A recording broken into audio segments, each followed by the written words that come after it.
Tisk, tisk, tisk, tisk. What a shame.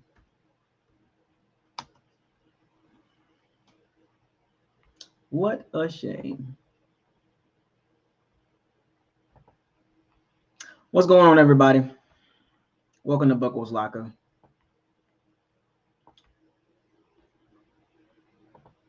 Subscribe to the channel. Like the channel. Share all the videos. Don't forget to hit the notification bell icon to notify all new videos that's posted on this channel. Shouts out to all the Pirates and Sea Bandits. Thank you for joining. Good evening, everybody. Good evening. Good evening. Good evening. Good evening. Good evening, my Pirates and my Sea Bandits. Join me. Join me, as my daughter used to say. Join me. Join me. I'm like, what? Join me, Daddy. Join me. Leave me alone. But yeah, let's get to it. Come on in, everybody. Oh, that mercy. I almost broke that. Anyway. Come on in, everybody. Come on in. Bigger 9. Early, huh? Bigger 9. You get the 4-5. Simplified. Then we jump. Bigger 9. You get the 4-5. Simplified. Bars. Y'all don't know I got that from. Bigger 9. You get the 4-5. Simplified. Come on in. Come on in and join me. Join me.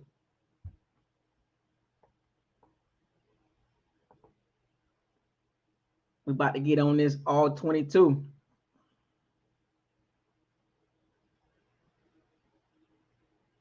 I'm watching it right now, folks. It's not good.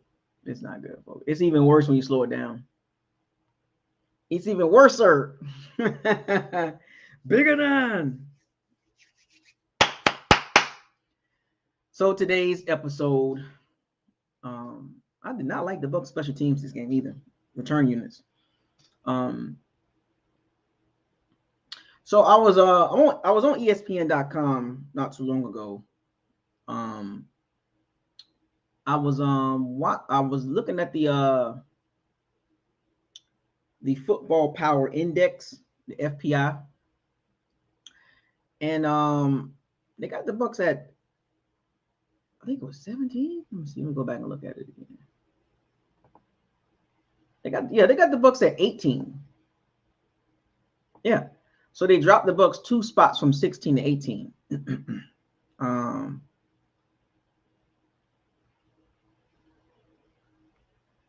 I thought that was interesting that the Football Power Index still had them, that high.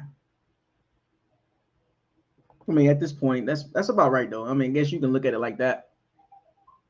It's quite astounding to be ranked that high and that bad.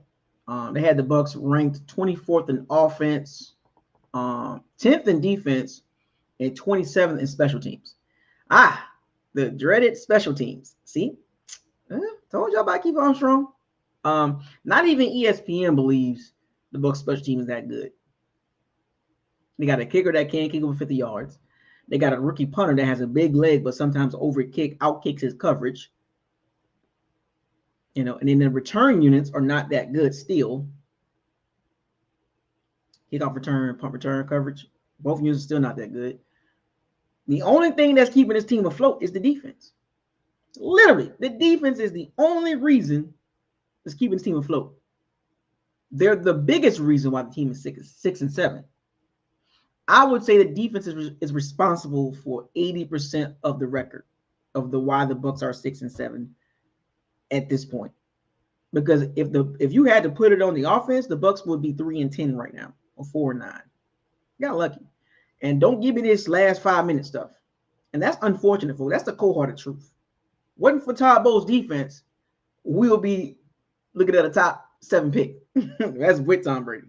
So y'all, I mean, much as y'all want to bash Todd Bowles, but you gotta admit his defense playing pretty good still, even though they have lapses, but we'll get to that in a second. So I was listening. So Rex Ryan, I know y'all familiar with him. I want to give y'all the temperature of the media on how they feel about the Bucs and Tom Brady. Now remember, I separated those two because those are two separate entities. I'm going to keep saying that. So Rex Ryan, former football head coach of the the Jets, former Ravens defensive coordinator. Yeah, they waived them. That's crazy, right? Bad decision after bad decision. So they asked him about the Bucs, and he was like, "The Bucs look." I'm paraphrasing. He said, "The Bucs look old. They look slow. Offensively, they can't separate. They don't look explosive, and the team just bad." He said the team stinks. And then Dan Orlowski, former Lions quarterback, running out his infamous running out of the end zone safety. He said get Brady off. Rex Ryan was like, get Brady off prime time. I don't want to see him on primetime TV. No more primetime TV games for Brady. It's awful. Team's bad. He needs to go. He needs to get off my TV. Whatever, And then Orlando, not with this team, not with that team. Somewhere else. Yeah, somewhere else. Get him on another team. We don't want to see that team anymore. That team stinks. I was like, wow. Wow. That's how you really feel. That's how you really feel about Tampa, huh? Wow. No respect still. No respect still. Even with Tom Brady, they still don't get the respect. I told y'all. I literally told y'all in 2020. I literally told y'all how the media is going to portray the Tampa Bay Bucs and Tom Brady. The stink of the Bucs is not going to get on Tom Brady. They want to see him with another team. That is the temperature around the media members. They all talk, folks. They all talk to each other. Email, text, social media. We don't want to see Brady on that team. That team stinks. Y'all want to hear it? I'll let y'all hear it. Y'all want to hear it? I mean, I'll play the video. It's about 1 minute and 2 seconds long. Mike Greenberg was like, that's awful. Y'all give me a thumbs up if you want to hear what they said on Get Up. Give me a thumbs up. I'll play the video. I'll play the sound. I'm not going to show you the video. I'll play the sound. Y'all want to hear it? I want y'all to give y'all the temperature of the around the media world on how they feel about Tom Brady on the Bucs right now. They don't like the coaching. They don't like the players. They don't like the scheme. They don't like the defense. They don't like the offense. They don't like none of us. I told you. It's us against everybody else. The only reason why they watch us is because of one player. Y'all know this. I need some more. Hey, look, I need some more thumbs up. I'll play the video. I mean, I'll play the sound bite. It was like, wow. That's how Rex Ryan feels about the Bucs. I was like, wow. So I want y'all to have this mentality of it's us against everybody else. We will never get the respect until we can consistently win outside of Tom Brady. That's pretty bad, folks. Get Brady off prime time. We don't want to see him on TV. And Dan Orlowski says, oh, well, not with that team. And then Rex Ryan kind of like corrected himself, like, yo, not with that team. That team stinks. Were you, Rex Ryan, were you saying this in 2020 about our team, that we stink? They don't like the Bucs. Told y'all, man. It will never, the stink of the Bucs will never leave. When Tom Brady leaves at some point, the Bucs stink will not come with him. The Bucs are a bad organization in general. These last, the prior 2 years, 2020 and 2021, does not cover up the stink of the organization. Did y'all really think the Super Bowl is going to cover up the stink? No. Now it looks even worse. Told you the Bucks up. But it's crazy. They was on the Bucks in 2020. Exactly. Buccaneers. They still look at us as the Buccaneers. We're the worst organization in NFL history, record-wise. Did you really think they was gonna overlook that because of Tom Brady here? I'm just taking a guess, in my opinion. I think everything that the Bucks have achieved in the last 2 years, and well, you can say this year, so 3 years, they will probably not give us a lot of credit as an organization. They'll probably give a lot of credit to Tom Brady. And of course, that Super Bowl, they already was saying, somebody brought a few of them brought it up that everybody that scored in the Super Bowl was not on the team. Antonio Brown, Rob Gronkowski, Ryan Suckup. They were all established in other places before they got to the Bucks. So they helped the organization get to the promised land, which is Super Bowl. And I thank them for that. As much as you don't like Tom Brady, some of you, as much as you don't like Antonio Brown or Gronkowski or Ryan Suckup, but they did help us get a Super Bowl.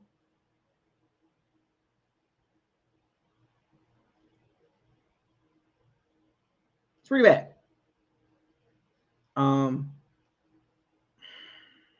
And to be quite frank, the Bucks don't even look like a 6-7 team. So I do have to agree with them to a certain degree on how the Bucks look. They look awful, even at 6-7.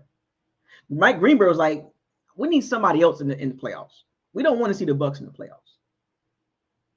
Carolina, Atlanta, somebody else. They don't want to see the Bucks in the playoffs. That's sad. Nobody really wants to see the Bucks in the playoffs. I'm saying in a good way.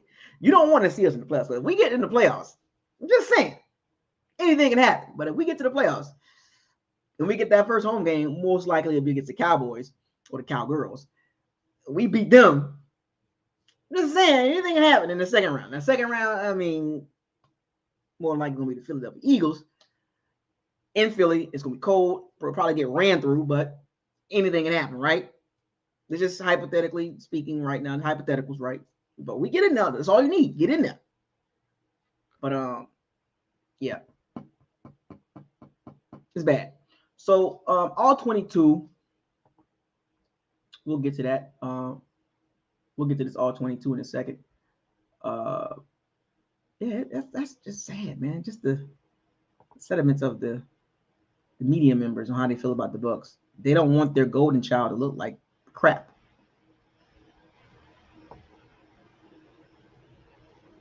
You know?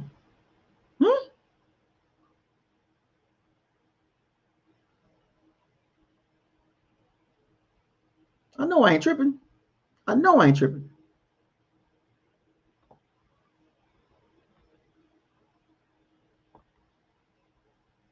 You know what? I know what I did.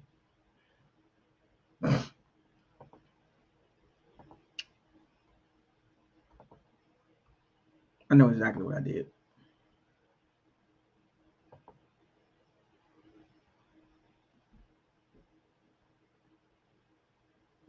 Interesting.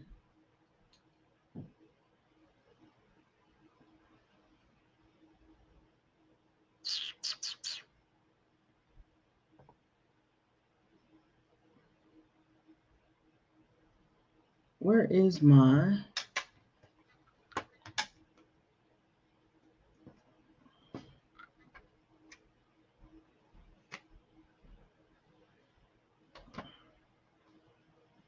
I don't like this. I'm trying to add a device. Let's see here.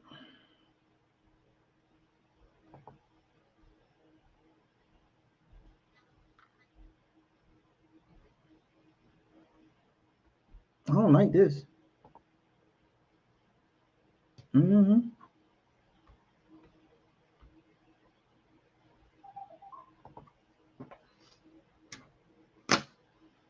Mm-hmm.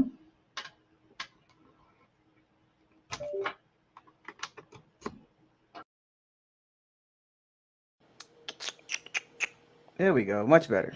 Much better. Much better. All right, got my mic on now. I got my mic. I'm good now. That was kind of weird. I had to fix my mic real quick. It might be too loud, but I had to fix my mic. You know what I'm saying? I had to fix my mic. I ain't like that. I didn't like that. I didn't like the way that sounded. You know, I'm just saying. We good now. We good. So let's get to the let's get to this all-22. Yeah, folks, it's gonna be I'm gonna skim through this as quick as possible. It's ugly.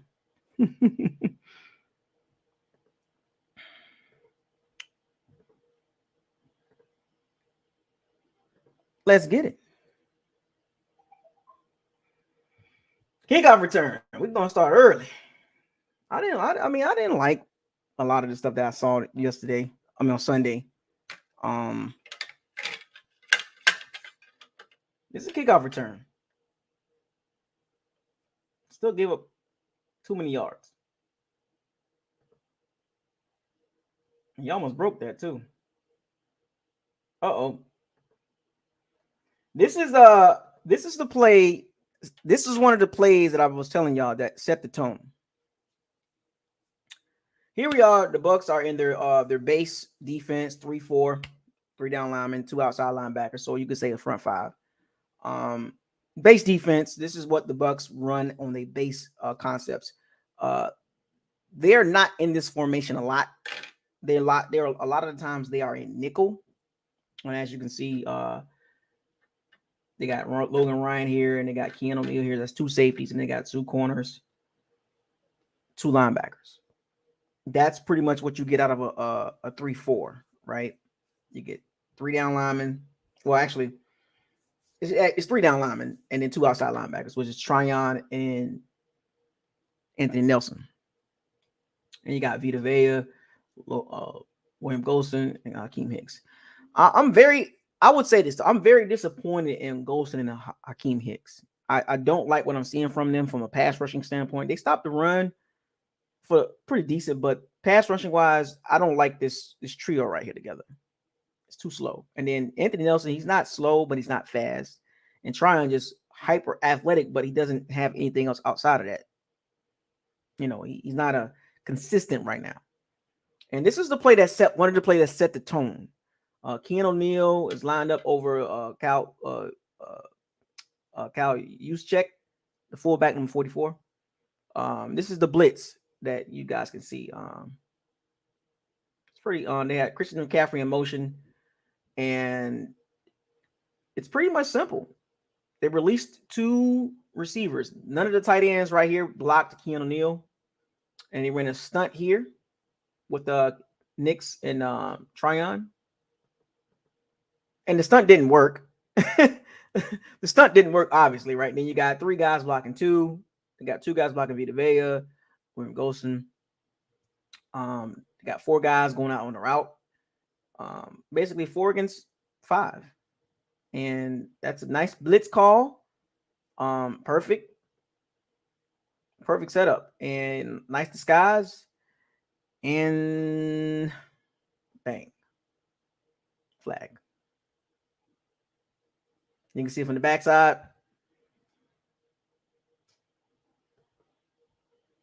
And this is what happens. Y'all get to see it right here. I don't know where he was throwing the ball at, but now they call personal foul on this, folks. Like what? I didn't see it. I don't agree with the call, to be honest with you, but it just happened so fast, and then we slow it down. The helmet kind of hit him like down here somewhere, and they called personal foul, and it just kind of like deflated the Bucs. And that's the one thing I don't like about our team. When stuff like this happens, we just tend to not take it well. You know, roughing the passer. Now they could have called it him landing on top of Brock Purdy. That would have been I understand that call. But when they call personal foul blow to the head, I was like, what? So that was an awful call. You know, I don't agree with it. And from that point on, this is when the pretty much just get past this. We'll skip past this. This is when and the Bucks just don't respond well when stuff like this happens. Um I mean, I don't like the coverage. Didn't like it. This is from the back view for what Brock Purdy was looking at. The Bucks are not in their base defense. Now they got 4 down linemen, but I think they're going to drop Tryon. For some strange reason, they love dropping him, which is weird. But with a weak blitz with linebackers, 49ers are too good of a team to try to keep doing that against, and they was prepared for it. Kittle's wide open. I don't know exactly what the Bucks was doing, trying to do here. Blitzing both linebackers will get you beat by a lot of good teams. You can't do this against good teams. Blitzing your linebackers and leaving the middle of the field open is not a recipe for success. And leaving Keanu Neal here by himself, his awareness is not where it needs to be at. He's coming down to get Ayuk. Is Robert kind of a robber coverage with a kind of a shell over the top and the cover 3 over the top, and kind of a robber here, pick up the slot guy. And what do you know? Carlton Davis sitting up here, and guess who's turning in the break-in route behind Keanu Neal? That is George Kittle, and he's wide open. I don't know what Carlton Davis was looking at. I don't even know what he's waiting on, or it's just weird how the Bucks defense tend to do ridiculous things at the wrong times. Didn't agree with this coverage right here. It was kind of an awful setup. I didn't see any point of them running this scheme right here against the 49 against Kyle Shanahan, out of all people. As you can see, like, why would you put Keanu in a situation like that? Easy first down. You can't make this up. And this is after the flag. And this tends to happen to the Bucks quite a bit. And it's the running game. Yeah. And we've seen that one too many times. And we're going to see the run defense here. Here's Nacho. Oh, no, that's Dietrich Sanat. I thought he's going to be a decent pickup, but he's too small. Trent Williams with a double team here. Levante David, Devin White. This is Anthony Nelson. You figure, how in the world did this run turn into a 30-yard run? We're about to find out. They pulling some tight ends here. Complex running scheme that the Bucks cannot handle. Now, we've seen the Bucks handle a running scheme like this before, the Ravens, and they didn't look good at all. A hat on the hat, folks. A hat on a hat. And where is Devin White? Getting caught with the guard. And Trent Williams just dominating, and Kittle kicks out Levante David. Here's Anthony Nelson getting blocked by a fullback / H-back. I mean, look at William Golson. Can't get off the block. He's too slow. He's not good enough. And Devin White, once again, late in the hole. He loves to engage the guards for some strange reason. That's his favorite thing.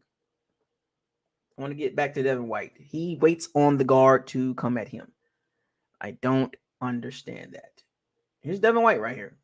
Let's see. What is he waiting on? What are you waiting on? Just get here. I understand you're trying to get what you got. You got help here. So if you get to back over here, your football awareness will lead you where the ball is going. You got to see where the ball is going. Don't react after he gets the ball. You got to get a feel. And I think Devin White lacks in the feel of stopping certain plays. He lacks the feel. Like he gets caught in a wash. Instead of him being up here, so he got help coming from the backside, he's too far back. And there's a seal of approval. And boom, out the gate. So these are some of the things that you guys got to see with the Bucks. It's just communication, awareness is not great. I mean, just seriously. Seriously. Let's look at this.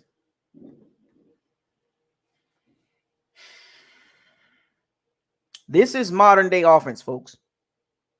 Tight end playing fullback. 2 tight ends. Got one split. Got one playing fullback. That's Kittles, by the way, playing fullback, by the way. And Deebo Samuel's playing running back. We don't have a player like that. Modern day NFL offense. And the Bucs, it's so funny. The Bucs have tried to be modern with the Rashad White and Leonard Fournette on the field at the same time, but it's just not explosive. It's not an explosive pair, but this is what you call explosive offense here. Guy in motion, that's Brandon Ayuk. This is I believe this is Hakeem Hicks, I believe. Tryon. So the Bucs are pretty much in their base front. Little window dressing, a little fake jet sweep here, fake jet sweep action. If they wanted to give the ball to Brandon Ayuk, they could have, because Anthony Nelson wasn't even looking, but he was reading and reacting, so I get it. Great play call though. Look at this: 1, 2, 3, 4, 5, 6 guys blocking for Deebo Samuels, and you got 1, 2, 3, 4 Buccaneers out here. And look at Devin White, lost. Now, I want y'all to focus, and you see Devin White. Now, I'm just saying, not trying to single him out, but why is everybody going this way, and he's standing there like, where the ball at? Like, read and recognition. That's film study, folks. Now, mind you, we're supposed to be paying this guy $18, $19 million, top 5 linebacker money. Might want to take a second guess at that one. I'll take him back, but not at the cost of a big old contract. No. I mean, he's late. He's already late. It's too late. He's behind the play already. It's a wrap. At this point, look at Hakeem Hicks, Levante David, reading recognition as usual. He does a great job with that. There's a kick out block by Mitch Glinski, I think his name is, 69. Tryon, you got to get off that block, buddy. You got to get off the block, Tryon. See, this is the problem with Tryon. All athleticism, no power. Don't know how to disengage blocks. The film is up on him. You get a hold of Tryon, he's done. And he'll get better. Don't get me wrong. He'll get better. But the Bucs really need to get some difference makers on defense, especially in that front 7.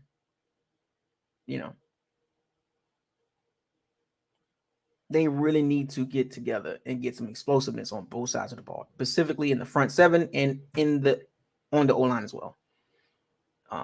So this is what I was trying to tell you yesterday. The Bucs are just lacking. Hakeem Hicks, just not fast enough. I mean, look at this. It's a wrap. it's touchdown here, buddy.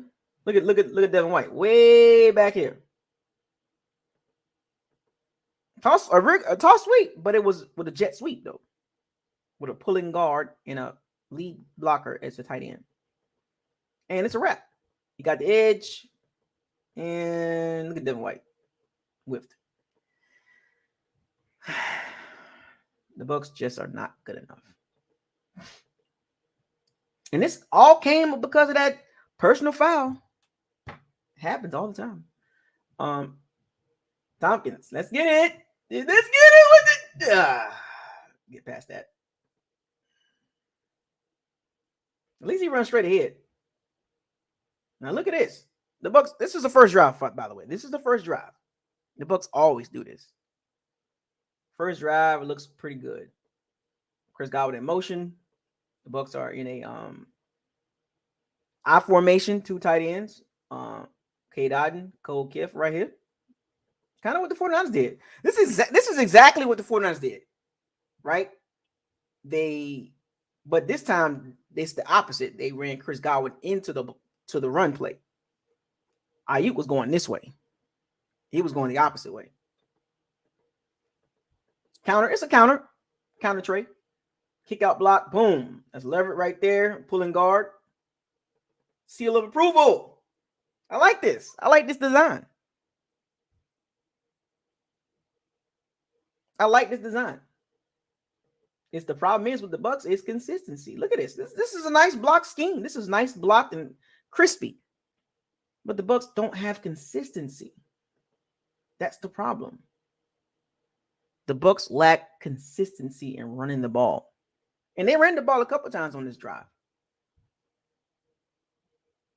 Yeah, and that was a good play call right there. Barely got it off, but we'll skip past that. And there's the breaking ball.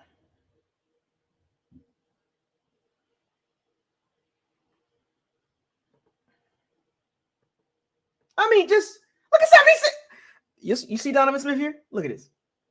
I want y'all to watch Donovan Smith. Look at this. What is he looking at? What is it, bruh? Donovan Smith is awful. I'm sorry, folks. Film study just makes it even worse. Look at Donovan Smith here.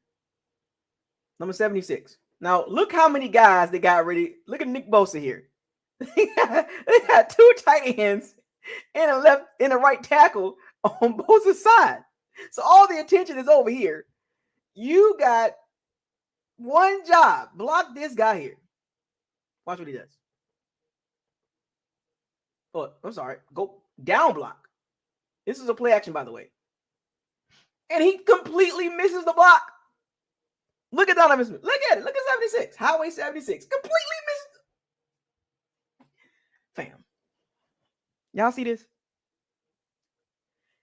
The Bucks got everybody on this side. Now Leverett kind of missed. He kind of got beat right here, but you gotta seriously, dude. What is 76 doing? He's looking at Fred Warner. Fred Warner is 5 yards from the final line of scrimmage. And he's looking at Fred Warner. What is this? What is 76 doing? Can anybody tell me what 76 is doing? Now you leave poor Rashad White 1-on-1 to block.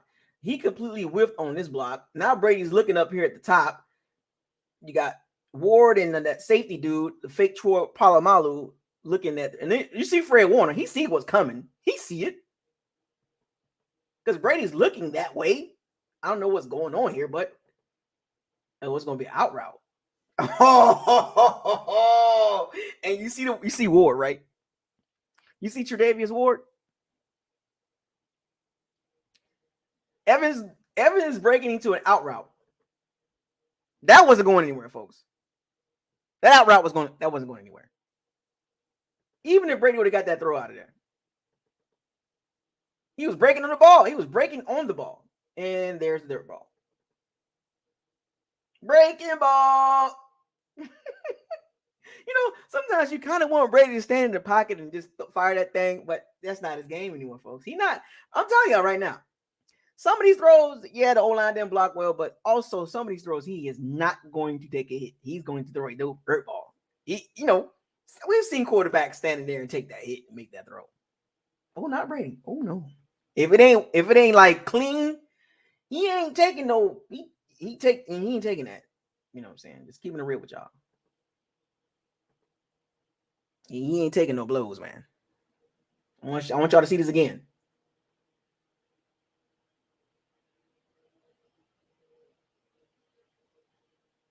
That out that wasn't even going. That was a curl route or something. I don't know what that was. I think it's 76. What is he looking at? Who was he thinking was on the blitz? Fred Warner way out here. 3 linebackers. 4-3 base defense.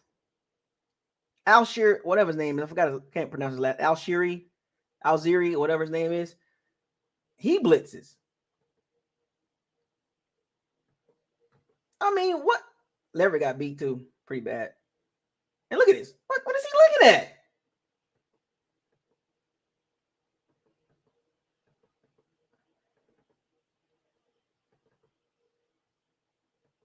Breaking ball.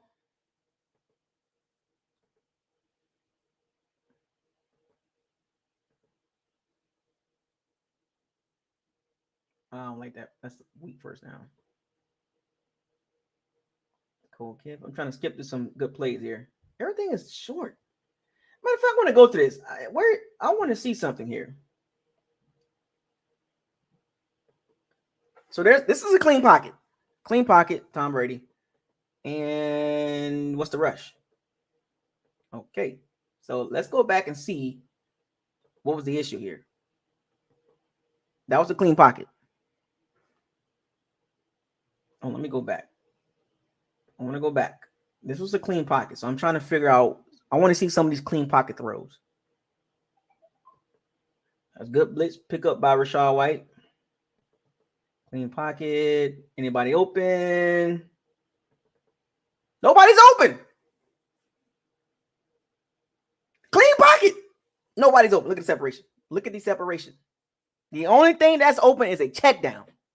So before we start arguing at people and pointing at the quarterback and Byron Leftwich, our receivers don't get separation, folks. And I've been telling y'all this for years, but nobody wanted to listen to me. I told y'all about 76. I told y'all about the receivers not separating. So when you don't separate, it makes the target much harder to complete. And luckily, Brady is very accurate with the ball for the most part, unlike Winston. Winston will fire balls in there like he shouldn't even, like, why are you throwing that ball there? See, Brady don't do that. But this is the problem what I was telling y'all. It wasn't just the quarterback. It was the poor separation of the receivers.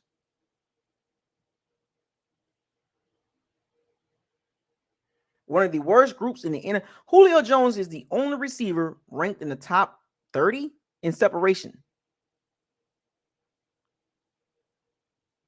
Remember what I was telling y'all about philosophy, scheme, and players. It don't make sense. Here's a steal shot of what don't make sense. What the Bucs are running, and first, what they're running as far as their scheme, their philosophy, and the players that's in this system. It don't make sense.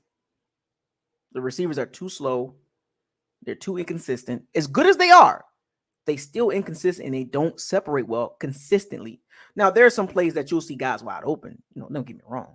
But the grade, the separation grade, or it's not graded off of nitpicking plays. It's graded on overall play of the receivers. That's how they look at separation.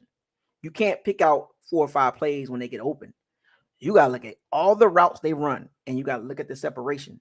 And this is where the Bucs are one of the worst teams in the NFL as far as receiving core-wise in separating. And I've been telling y'all this for years. Mike Evans, Chris Godwin, as great as they are, they don't separate well. So that means the quarterback needs to be very accurate. You can't be loosey-goosey with the ball like Winston. You can't do that because you're going to throw a lot of interceptions. Even Chris Godwin said half of those interceptions wasn't on him. Wrong route running, not separating, stuff like that. Poor communication. But luckily, Brady is too smart. And I'm not saying I'm comparing Brady to Winston. I'm just saying, having a quarterback, any quarterback with great accuracy would do a good job, especially like a Drew Brees, Aaron Rodgers, Tom Brady. These type of quarterbacks that are highly accurate would do good in these type of offenses because you got to be accurate because of the throws that you have to make are most of them going to be tough. And a lot of them going to be check downs in this particular scheme.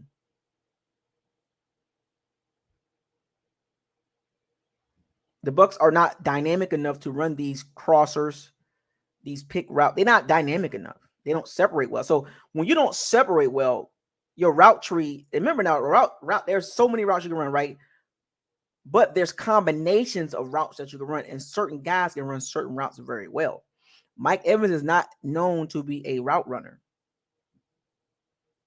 He's a big body possession receiver, a la Vincent Jackson, his later career, RIH, Vincent Jackson.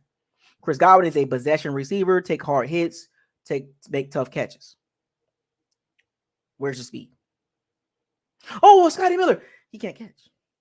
He got to catch like this. Well, Julio Jones, he's washed. Russell Gage, he's more quick than fast. I would not be surprised the Bucs go look at a receiver in the first 3 rounds. I would not be surprised that the Bucs look at a receiver in the first 3 rounds, explosive receiver, because every year there's a bunch of them. But the Bucs do really need that. They need that bad on the outside, and I wouldn't be surprised they get an explosive running back to go to pair with Rachaad White. And I like Rachaad White. He's very silky, he's very smooth, but they need a modern day NFL running back. Rachaad White is, he's good, but you need another guy to pair with him. Like Carolina got Devontae Foreman and they got Chuba Hubbard, like the 1-2 punch. The Bucs need that. Nothing against Leonard Fournette, but he's not going to get any better. Next year he's going to be a year older and another year slower and more tread on the tires. Leonard Fournette's not going to get any better. It's a wrap. So don't be surprised the Bucks do address the running back in the receiving situation, draft or free agency. Don't be surprised. Got to get some explosion there. And even the tight ends, Cole Keff, he's aged back. He's not explosive. He's not a Kyle Juszczyk. He's not a Taysom Hill. He's not explosive. He's a big burly guy. Cade Otton, I like him. He's solid. Not highly athletic, not super explosive. Not gonna beat you like crazy, but I mean, as you can see right here in the middle, he's against elite linebackers. He's not doing anything. So like the Bucks lacking creativity and explosion. So it's a bad combination. And this is your routes that's going to be open most of the time. He doesn't catch well either. Cole Keff does not catch very well in traffic. And Cole Keff doesn't separate well either. So, and look, I mean, maybe he could have developed it. Maybe he could have waited a little bit longer and let Chris Godwin come open. I don't know. But none of this open down here. None of it. It just, what's the point? This is a good drive, by the way. This is the first drive. I'm gonna skip forward. I'm gonna skip a lot of this stuff too. Get towards the end, you know what I'm saying? I mean, it's well blocked. I mean, this is well blocked. But nothing's there. But a check down. It's sad, folks, when you actually look at the tape. It's like, damn, what is the Bucks running? Looking for that. Just choppy, it just looks like a bowling ball now. Fournette looks like a bowling ball. He doesn't look explosive. I think that contract that they gave him was like, $21 million, 3 years. Like, I think they could not, hindsight, they probably should have just passed on that. I mean, look, this is Brady, bad ball. And he turned it around looking at the ref. What are you doing? What is Brady looking at? Did y'all see that? Look. What's the issue here?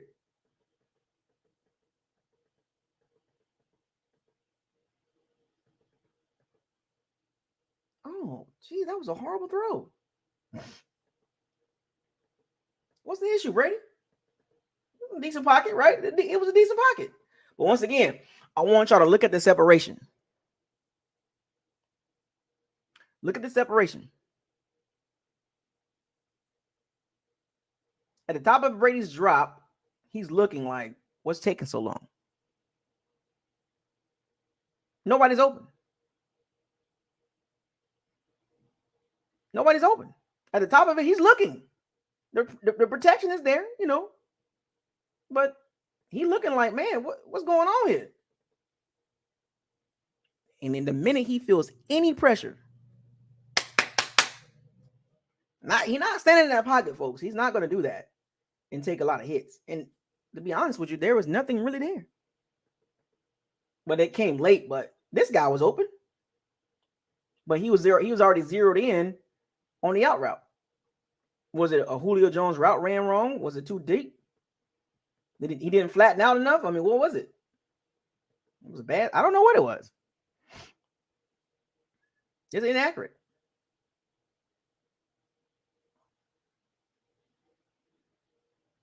I like the 49ers pass rush, even without Bosa. I mean, it's just gorgeous, ain't it? Looks crispy. I like the Bucks pass rush. Trash. This once again, we got a clean pocket. What's the issue? At the top of his drop, Brady like, what is anybody open? I'm breaking this down for y'all, and I'm gonna fast forward a lot of this stuff. I'm not gonna go through the whole game, but I want y'all to. This is the first drive, the best drive the Bucks had, pretty much in a way, right? At the top of his drop, he's waiting, and nobody's open. Look at Mike Evans. Look at Mike Evans. Where's the separation at? Look at Chris Godwin. Where's the separation? Where's that? Russell Gage? Julio Jones?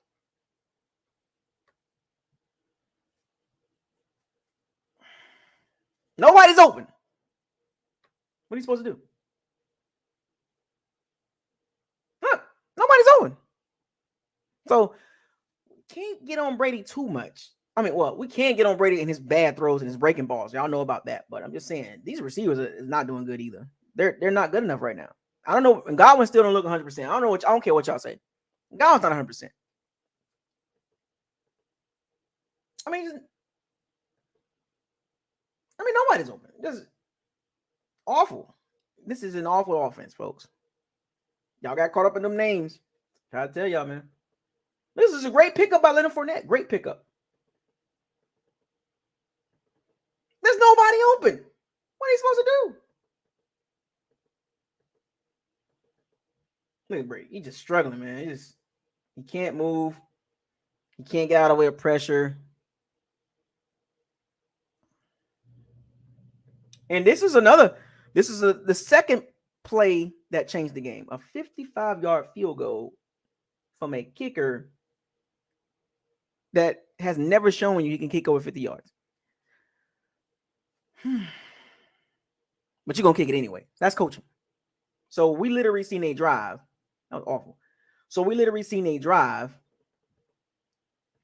so the drive that we see in the first drive. So we literally seen the run game was successful, but they gave up on the run game. The passing game was not good. Too inconsistent. Quarterback, receivers not separating, and then the O-line.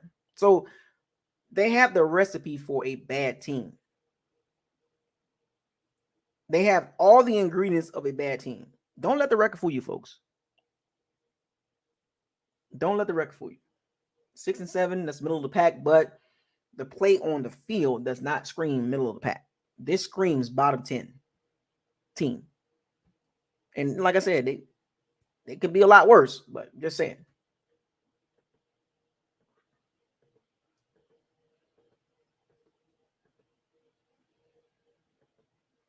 Just fast forwarding some of this stuff because I don't need to see everything.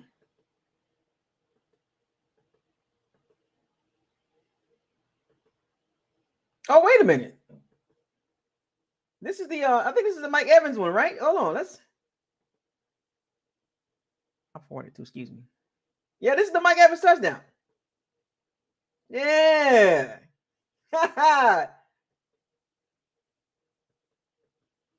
Yeah.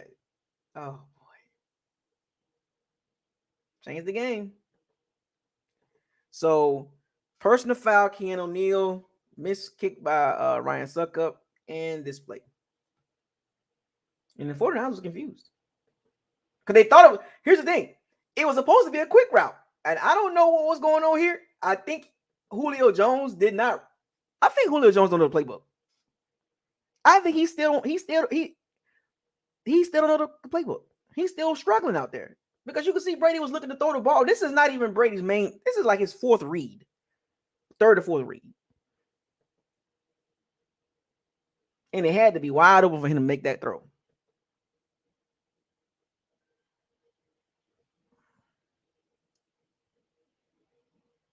And hold it.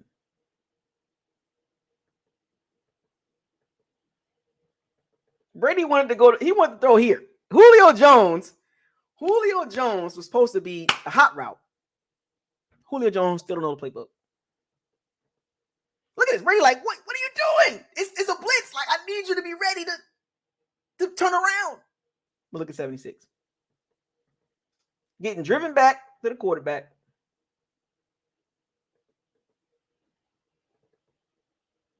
See, Brady would have got sacked. He would have got pressured. He would have got the ball, would have got hit. So it wasn't for the hole, it would have got ugly. It was supposed to be a quick route, folks. I want y'all to go back and look at Julio Jones. Brady pointed out the protections. He's making the protection calls. And look at Julio Jones. He still don't know the playbook. It's a hot route. But turn around. Off the line. Because see Scotty Miller out here. Julio Jones will turn his head right here. Look at Brady. He's looking at it. Turn around. What is Julio Jones doing?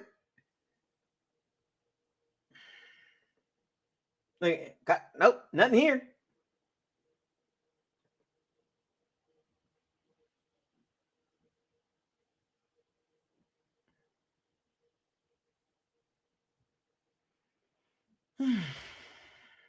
I'm not gonna watch this rest of this stuff, man. I just want to give y'all a few of these plays here, man. That's blatantly holding. Then they asked Donovan Smith about the holding number 76. They said, "Oh, he was like, oh, I don't agree with the calls." Bro, you're holding. And then the drive just went to crap. Check down. And Fournette drops it. Look, you can see Brady. Brady's dejected. He like, drop the ball, man. Come on, man. Routine throw. Look.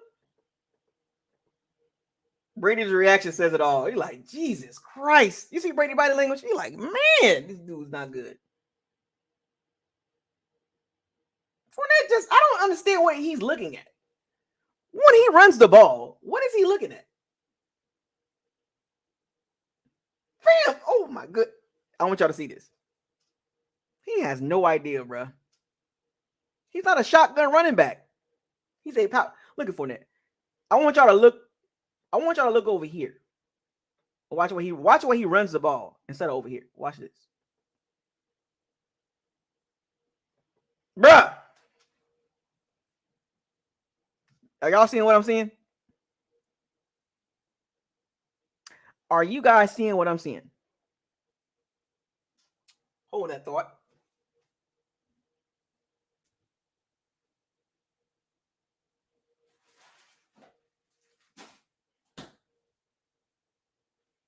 Oh my gosh, bro. Oh my gosh. Gets on my nerves. Are y'all seeing what I'm seeing? Do y'all see what I see?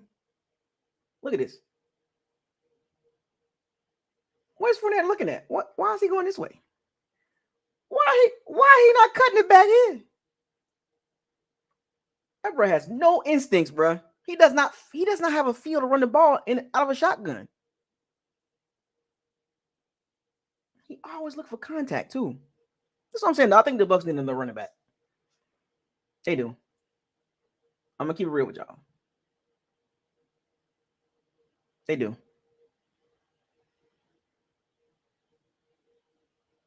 Need another running back. They need another running back.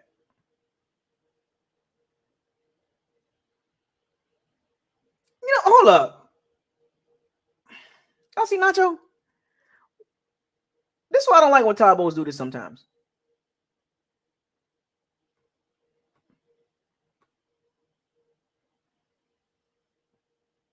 What is Nacho doing? Rush the quarterback, man. God dang it, boy.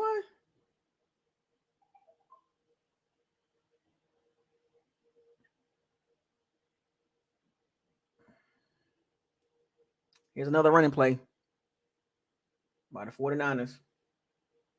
Another toss. Look at the cutback action. Look at the field. Look at the vision. Fournette don't have this. He don't have the vision to see this. He'll go straight this way. Look at that. Crispy.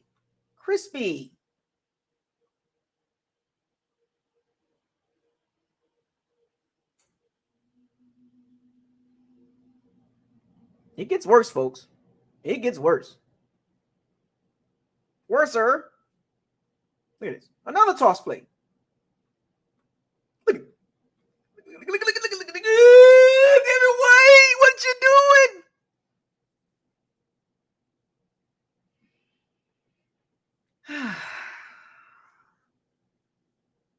I'm sorry, folks. I just find it. I find it hard to give Devin White a big contract. I do. How do you give this man a big contract?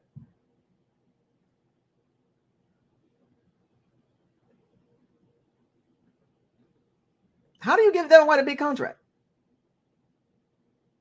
I don't get it. I think the Bucs would be fools to do it, and Jason ought to do it. He'll do it.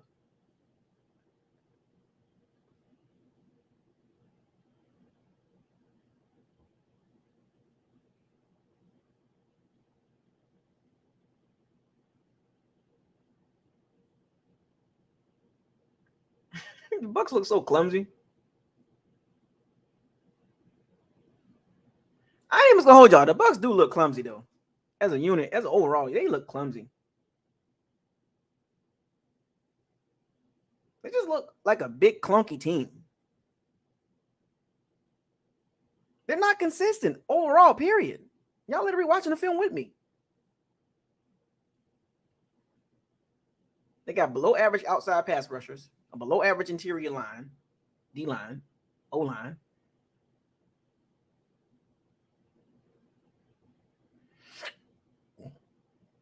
Ken O'Neal. It's the reason why the Cowboys got rid of him and the Falcons got rid of him. He's beat already. Can't cover it, man.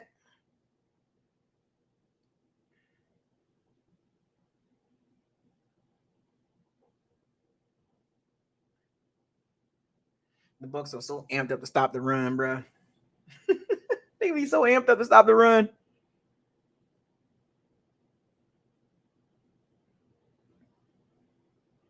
For the Niners was the more physical team. I think this is the touchdown run by Purdy right here. I think this is it, yeah. Look at this. Oh my gosh. Look at them white. Oh my goodness. Oh my goodness. This y'all man right here. This get your man.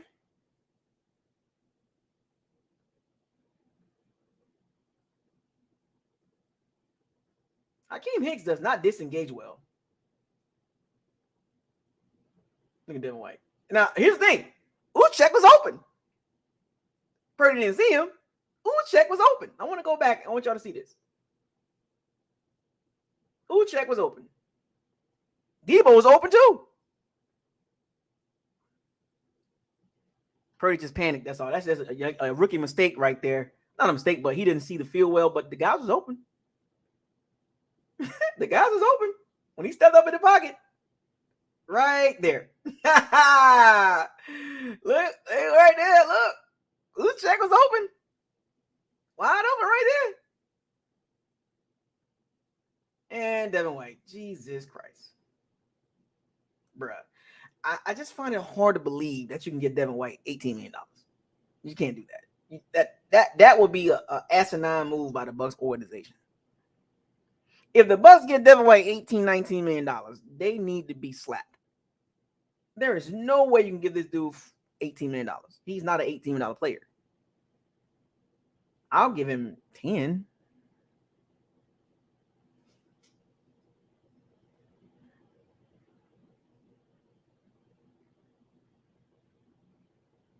Oh, Devin Tompkins. He tried. At least he goes straight ahead.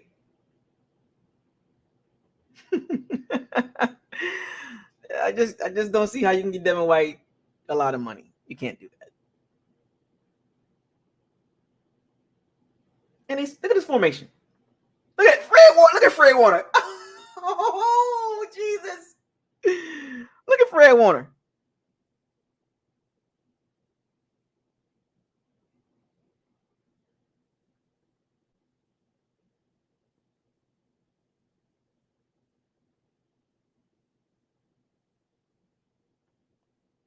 Even Fred Warner calling the plays out. Jesus Christ.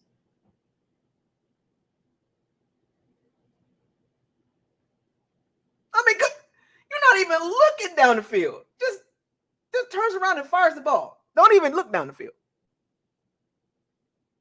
Look at this. Everything's short. Oh my gosh.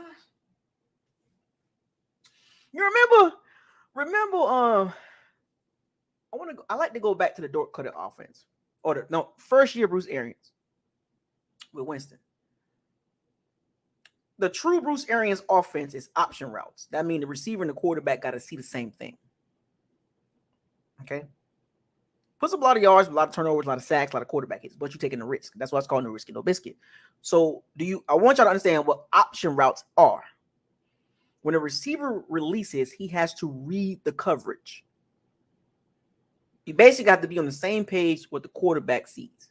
So as you're running your route, if the cornerback so an option route, you get maybe 2 or 3 options.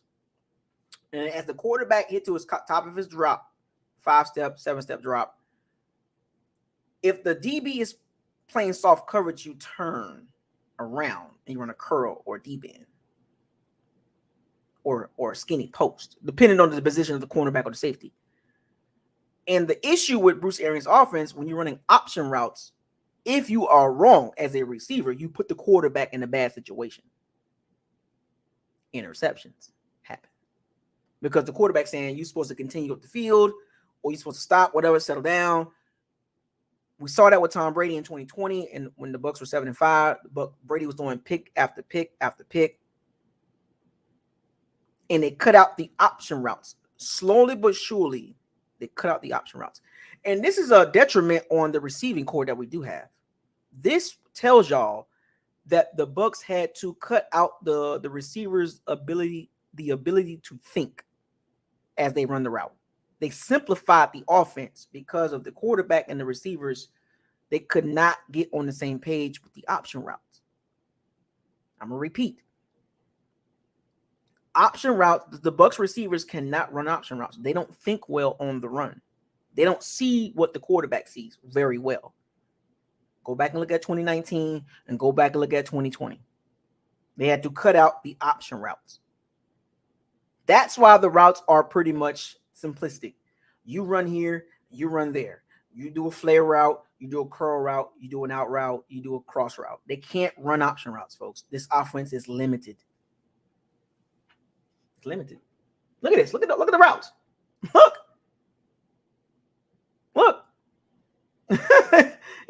There's no look at the pocket. Clean. But it's a check down. See, it's nothing we can do, folks. There's nothing the team can do. They can't run option routes. Oh, no. No. See, that's what I was trying to tell y'all. 2019 Arians, 2020 Arians, week 12. After that, the offense slowly but surely changed. It went from down the field to dink and dunk. And now the 2021 offense had a lot of yards, a lot of completions, a lot of attempts. And that was the peak of the Brady no risk it, no biscuit mix. That was the peak of the no risk it, no biscuit mesh. The no risk it, no biscuit concepts meshed with the New England style, Brady style, check down, tight end, running back type offense. That was the perfect match in 2021. Here we are in 2022, and you were literally looking at this like, well, where's the routes in 2020 and 2021?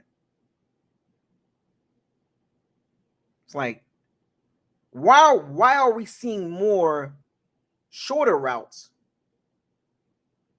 80% of the time?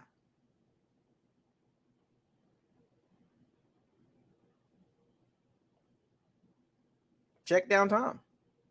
That's the coordinator, that's the quarterback, the head coach.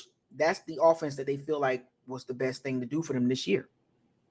Brady is very cerebral, but the receivers are. You can't go back to the 2020 offense because that's option routes. You can't go to the 2019 no risky, no biscuit because that's option routes. So they had to slowly but surely cut those out. And then they was having problems with that in 2021. So they say, you know what? Enough of that. So this year we're going to go into this short style, quick routes, get some yak. And the problem is the Bucs don't have yak receivers. They don't have yak running backs. They don't have yak tight ends. They don't have the offense that Brady loves to run, that he ran for 20 years in New England. They don't have the system that Brady's really comfortable with. You could tell he didn't like the no risky, no biscuit, but he did it anyway. Modified it. So it's bad, folks. And there's nothing the Bucs can do. Here we are 3 years later. There's nothing they can do. This is it, folks. They've been practicing this week in and week out. All of a sudden, they're going to change? Look. Look at this. He had the top of his drop already. Look at the receivers. Look at this. What is this? What is this? Look at this. What is this? This is supposed to be a pick play? Man, bro. Look at Brady waiting. He's waiting. Look at Godwin about to break open. That's a holding right. They didn't call that. I mean, there's nothing there. I mean, it's ugly, folks. There's nothing you can do about this as a fan. I'm literally giving y'all the breakdown. Look at this. There's nothing there. And he was throwing to Mike Evans. Folks, it's bad.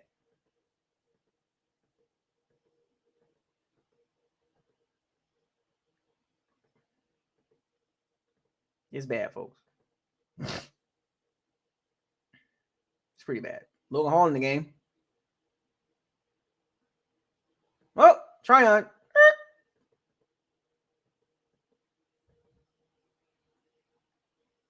Keanu O'Neal is horrible in coverage. Tryon, first round draft pick.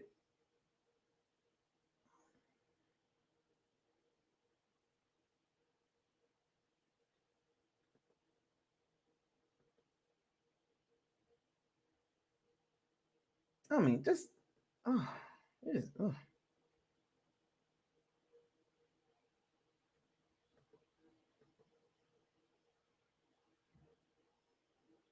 Here's the thing about it.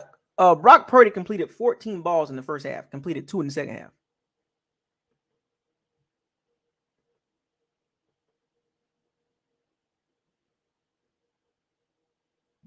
Tackle him!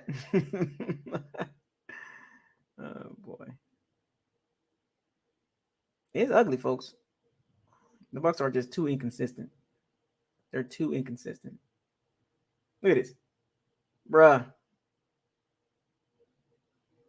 I don't know. You tell me. What's Logan Ryan looking at? What? He thought Christian McCaffrey was going to run a slant?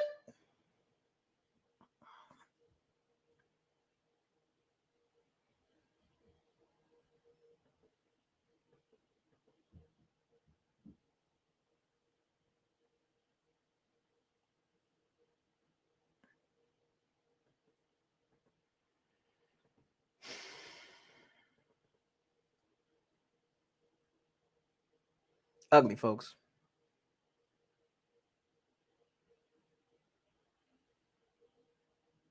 He got blasted right there.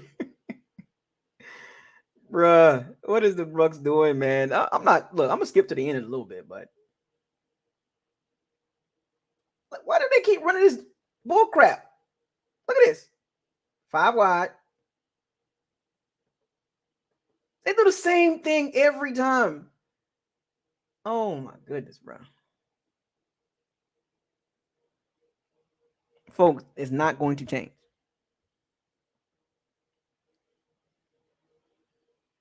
It's not going to change, folks. It is what it is. Oh, there we go. The formation I love, trips right or trips left, with a tight end or receiver on the short side of the field. Let's see what they run at this. It's going to be a crosser. It's going to be crossers. Or that little seam route. Ah, there it is. Yeah. Hold on, let me see something. Was that a clean pocket? What's the issue? Why did he throw the ball so quick? There was no pressure. Brady just threw the ball to Julio Jones. Bruh, he ain't gonna let no plays develop or nothing. He just turned around and threw the ball. See what I'm saying? This is what I be seeing. The coach, the quarterback, and the OC are not on the same page. Brady sometimes throws the ball way too quick. He wants to get rid of the ball so fast when there's no pressure. And then Byron Leftwich is his play calling. Remember now, Byron Leftwich is calling the plays. But sometimes you can't blame. That's why I've been telling y'all. You can't just blame Byron Leftwich. You got to look at the quarterback too, and the O-line and the running. Bruh, you ain't even let the play develop. Like, just turn around and say, you know what, screw it. Like, it's like almost like giving up on the play too fast. But then it comes again, it's the route combinations too. So it's a combination of everything. This is what the Bucs run every week at practice.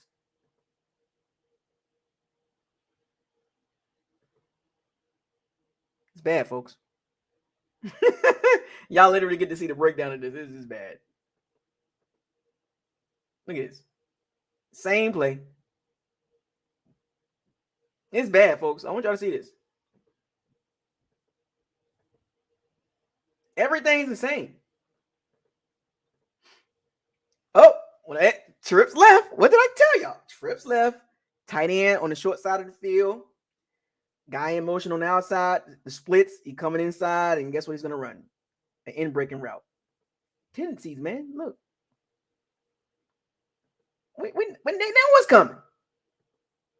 Let's run a receiver to get rid of this linebacker here. To interfere with Fred Warner, and we're gonna open this area up right here for Chris Godwin. It's so obvious what they're doing. Look at this. Bro.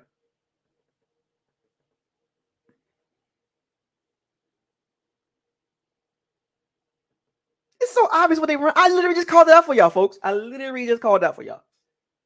Let's run Julio Jones in a shallow cross and open the backside up for Chris Godwin. Bruh. No. No, it's not working. No.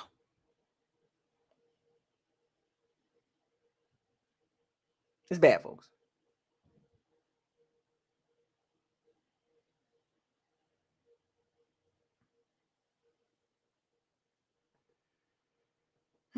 Bucs special teams. Yikes.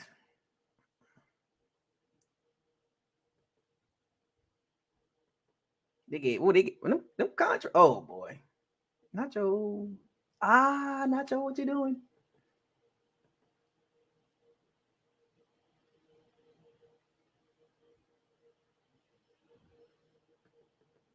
I'm just skipping through, folks. What the?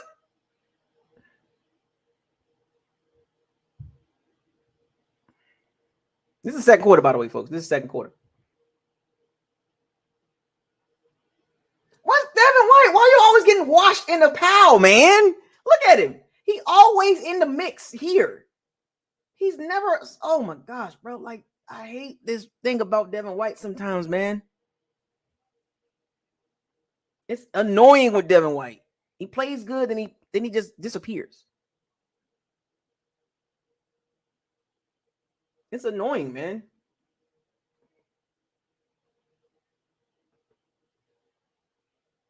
Oh yeah, the Deebo Samuels. Oh, actually, Deebo Samuels will be back. It was a sprained MCL and sprained ankle,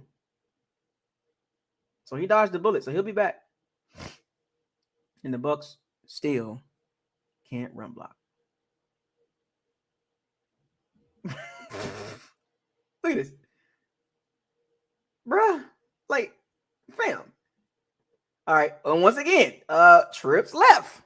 I wonder if this is going to be a running back flare or a skinny post here. Let's see. Oh, there's the shallow cross. And there's the in route, breaking route there, and the check down. There we go. Easy. Easy breezy, folks. I can call it out, baby. All-22 has helped me a lot when I look at formations. I'm like, oh, they're about to run that. Okay, yeah, they're about to run that. Split ends. Okay, single back. Okay, we got what? Tight. Got tight left. Twins left. It's gonna be a draw. Yep. Bruh, this is pretty awful. Let's see what we got here. Another twins left, tight end split, and this is going to be the Chris Godwin's shadow skinny post. Yep. Perfect throw. Good throw, right? Hey. Y'all get to see it from the backside of Tom Brady. There we go. Good protection. And one of his favorite throws, the Gronkowski. Now it's the Chris Godwin. And boom. His best throw of the whole game. Here we go. Oh, boy. They driving.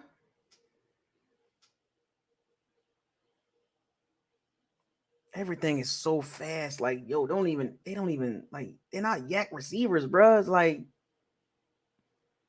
oh, we got a 49ers fan in the building. Shout out to Terrell Chambliss.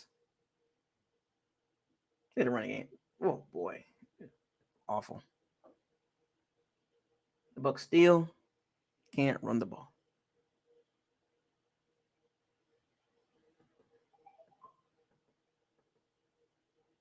I don't know why they didn't throw a flag right there.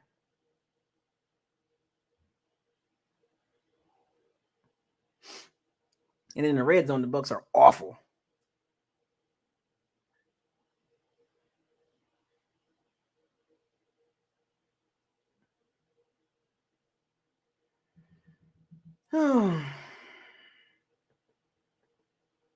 What? Bruh. This is 4th down, by the way.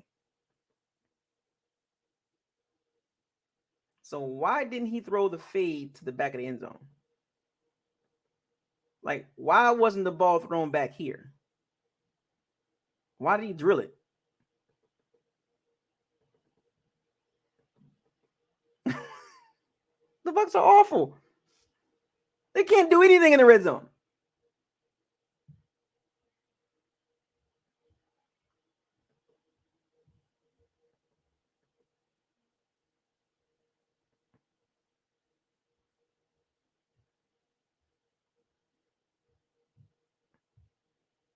And that's another play that changed the game too.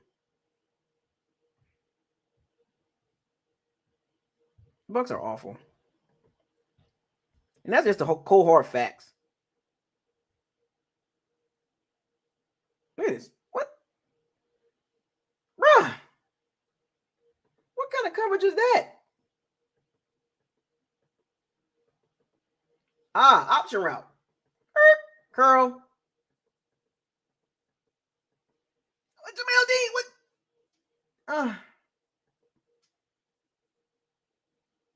Well, look at this. Look at this. The Bucs look like just. They look like a clown team, bro. When you start looking at tape, look at Hakeem Hicks. He can't rush the passer to save his life. Look at another easy. What is going on with the pass? The coverage is not good. Look at Carl Davis. Look at this. Look at this. What's this? Look at this. What's the issue? Look at what's going on up here. Look at Anthony Nelson. It's too easy. Look at this. It's easy read. If he comes down here, you throw the ball here. Jesus Christ. Carl Davis. Yep, same route on the other side. Yep, exactly. Wait. Wait. Hold up. Somebody called it too. You're right. If he stops and goes there, you throw the ball here.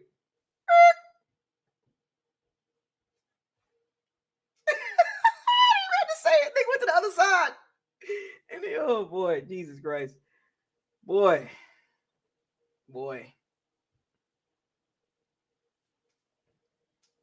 Just ran 2 curl routes. You gonna do it on this side too? We're gonna run the same route. Curl in. Jesus Christ. Just awful.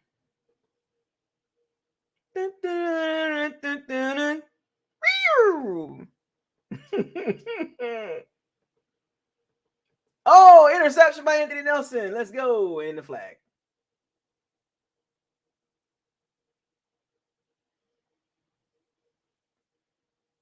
We can't get out of our own way, folks. Every time we do something good.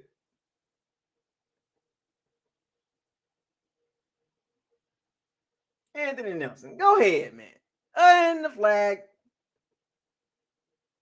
Oh, yeah, this is the touchdown, by the way.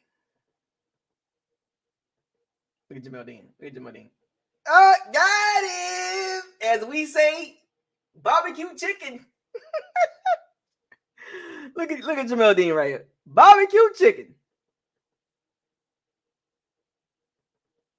Oh,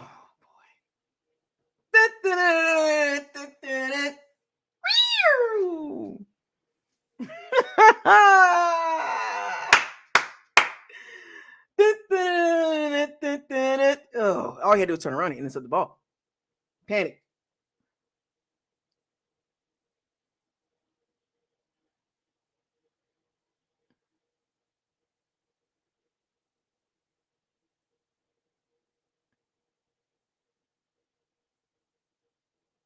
Folks, I'm done.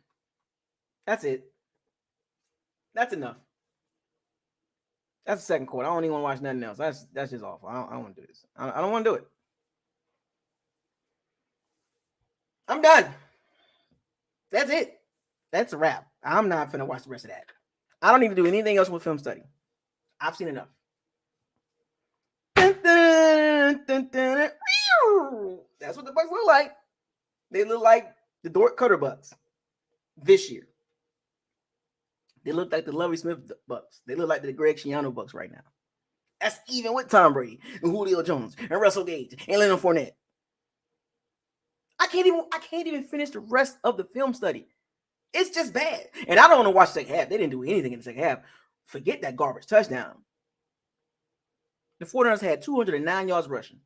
Brock Purdy had 14 completions in the first half. Had 2 in the second half. You know what that tells me? They scored 28 points in the first half and scored 7 in the second half. The 49ers was that confident that the defense can hold a lead. Unlike the Rams and the Saints, DeMeco Ryans led defense was that confident that we don't have to do anything in the second half. We don't have to do anything in the second half. We got this. The 49ers called game in the second quarter. They called game in the second quarter. Give up the sticks in the second quarter. Because you know the rules, 21-0 sticks. You got to give up sticks. They called game in the second quarter. It was over. It was over in the second quarter.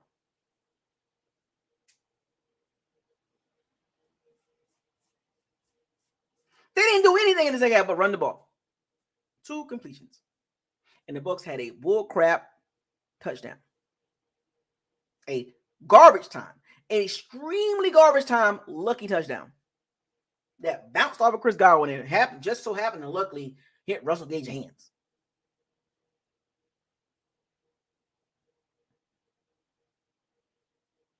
Awful. There you have it, folks.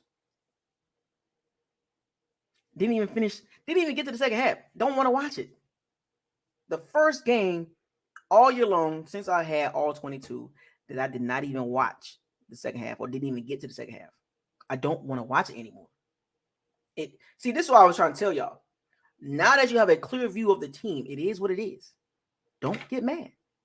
You know, it's talking points, but why get mad? And this is the product that you're going to watch for the rest of the year. What you think? Is all of a sudden they're going to become beast modes now? They're going to just beast everybody after this? What you think? This is 2020?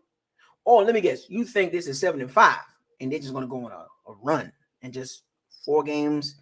They're going to win the last 4 games and they're going to go through the playoffs and just beat 4 straight games. No.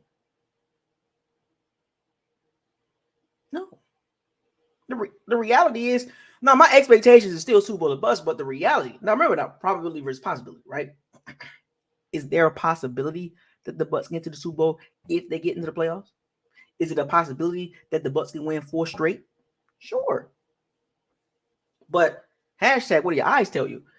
How much confidence do you have this team winning 4 straight and then going to the playoffs, winning your first round game, which is a home game, winning the second game, and winning the NFC Championship game, and winning the Super Bowl? So you mean that when the Bucks going to win 8 straight? They're going to win 8 straight.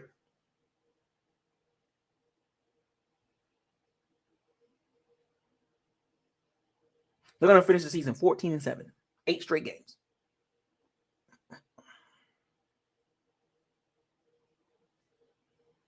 Can they do it? Sure. Is it a possibility? Yes. Slim to none. Slim to none that the Bucks go 8-0 all the way to the Super Bowl. And if that does happen, Tom, peace out, man. Get your last ring and get up out of there because this ain't it. This ain't it, man. Nobody wants to see this. I don't want Tom to go out like this. But unfortunately, it looks like the reality, he's going to go out loser along with the Bucks. And then what the Bucks going to do? The franchise is about to be in shambles. If Brady says, I'm done, whether he goes to another team, takes the Amazon job, or just declines everything and just walks away, the Bucks are about to be in shambles.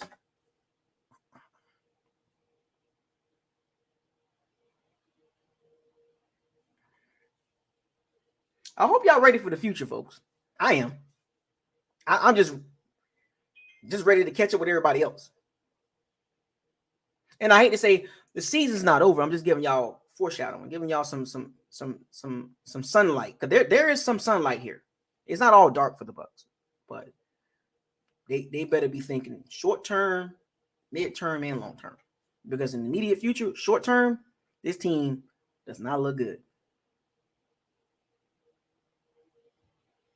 They don't. They don't play well at home, and they don't play well on the road, and they don't play well with against a competent roster. Here we are next week, and I'll talk about this tomorrow. The Bengals, competent team, competent roster, explosive players, nice defense. Pass defense is pretty decent. The run defense is middle of the pack. So once again, this is a competent roster, much better than the Browns, much better than the Steelers, much better than the Falcons and the Panthers, the Packers. This is a top tier team that beat the Chiefs, who basically beat the brakes off us. I don't care about that 41-31 crap. They beat us easily. They beat the Chiefs. 27-24. We struggle. So let me guess. We're just going to run through the Bengals. Maybe so. I don't know.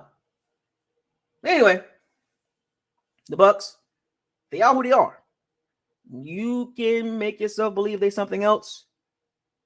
Some of these folks in Facebook groups and Twitter, they keep convincing themselves that the Bucs are not like that. They're like this.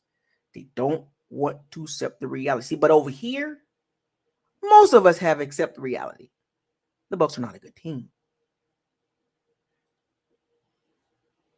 Front office, coaching, players, scheme, philosophy, attitudes, body language, they're just not good. You can push a narrative all you want to.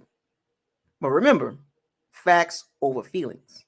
And the fact of the matter is, regardless of what you say and what can happen, what could happen, and what ifs, the Bucs are 6-7. Struggling to score over 17 points a game. That is the fact. Defense playing pretty good for the most part, but cannot play consistently the entire game. They have lapses. Remember the 80-20 thing? 80% is good, the 20% is bad, but that 20% contributed to the 7 losses. These 7 losses are not on one person, not on one coach. The team is the reason why they're 6-7. Understand how that works. With that being said, shout out to all the Pirates and Sea Bandits. Thank you for joining another episode of Buckles Locker. All 22 Bucs versus 49ers. It was ugly, folks. And I didn't even get to the second half. Didn't need to watch it. Subscribe to the channel. Like the channel. Share all the videos.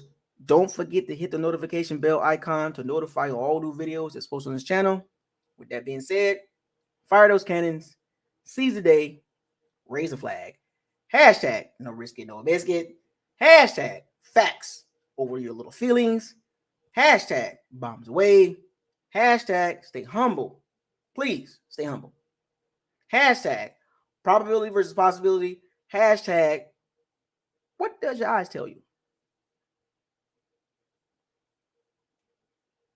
Hashtag don't get mad at me. I don't play the game. I just talk about it. Hashtag fire the cannons. Hashtag walk the plank. Hashtag trenches matter. Hashtag Super Bowl or bust. It is what it is, folks. Nothing's going to change on this channel. Super Bowl or bust. You don't make it to Super Bowl, stay tuned for that video. You ain't going to like it. Some of you might like it. I don't know. I'll see y'all tomorrow. Bucs versus Bengals preview. What do the Bucs need to do to win the game? And what can they do to not get blowed out? And I'll be at that game. So, yeah, I'll see y'all tomorrow.